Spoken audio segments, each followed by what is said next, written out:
శ్రీలేఖ, ఆ కాలేజీలో వాడి సంగతి నేను చూసుకుంటాలే కానీ నా మూడంతా పాడు చేయి శ్రీలేఖ. నిన్ను చూస్తుంటే నాకేమనిపిస్తుందో తెలుసా?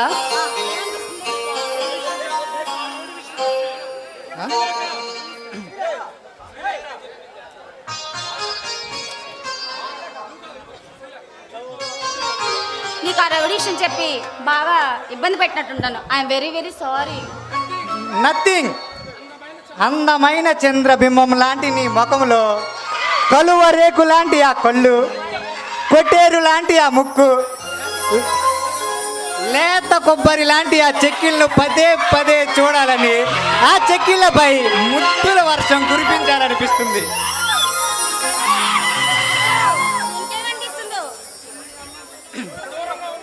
నువ్వు దూరంగా ఉన్నప్పుడు ఏవేవో చేయాలనుకుంటారు.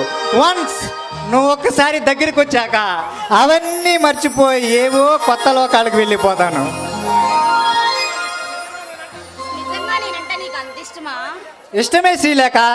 నీ కన్నుల్లో కనుపాపనై, నీ నల్లని కురులలో వారిపోని సిరిమల్లెలై విరబుయ్యాలనిపిస్తుంది.